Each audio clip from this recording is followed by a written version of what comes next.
భీమిలి నియోజకవర్గంలో మొత్తం 2 డిగ్రీ కళాశాలలు ఉన్నాయి. ఒకటి భీమిలి, ఇంకోటి తారకొండ, అలాగే ఒక 3 జూనియర్ కళాశాలలు ఉన్నాయి.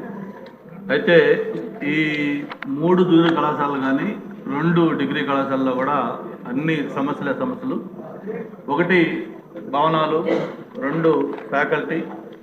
ఈ 2 సమస్యలు ఉన్నాయి అధ్యక్ష.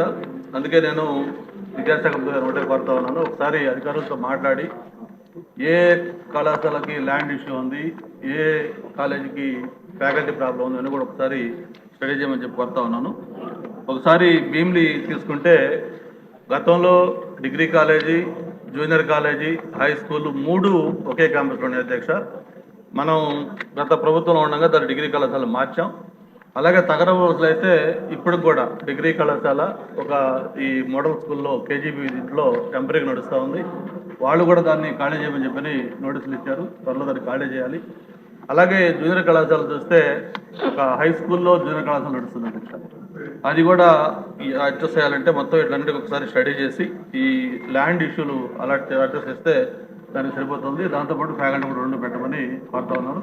నేను గౌరవ మంత్రి గారు ఒకటే కోరేది, ఏదైతే ఆయన ఐటీ మినిస్టర్గా ఈరోజు టీచర్స్ లాంటి ఆర్గనైజేషన్లో వైజాగ్ వచ్చాయో, మంచి విజిబిలిటీ వచ్చిందో, ఎడ్యుకేషన్ సంబంధించి కూడా ఒక్కసారి దీని మీద డీటెయిల్డ్గా రివ్యూ చేసి ఫ్యాకల్టీ దగ్గర ఎక్కడ ఎంత ఉంది, అలాగే ఎక్కడెక్కడ బిల్డింగ్స్ లేవు, ఎక్కడ ల్యాండ్ ఇష్యూస్ ఈ 3 కూడా అడ్రస్ చేస్తే వీటన్నిటికీ సొల్యూషన్ దొరుకుతుంది. మన గంటా శ్రీనివాస్ గారు చెప్పినట్లు బిల్డింగ్స్, ఫ్యాకల్టీ, అదేవిధంగా రెసిడెన్షియల్ కళాశాల ద్వారా స్పీకర్ గారు కూడా నా దృష్టికి తీసుకొచ్చారు. దాన్ని చాలా సీరియస్గా తీసుకుంటున్నాను అధ్యక్ష.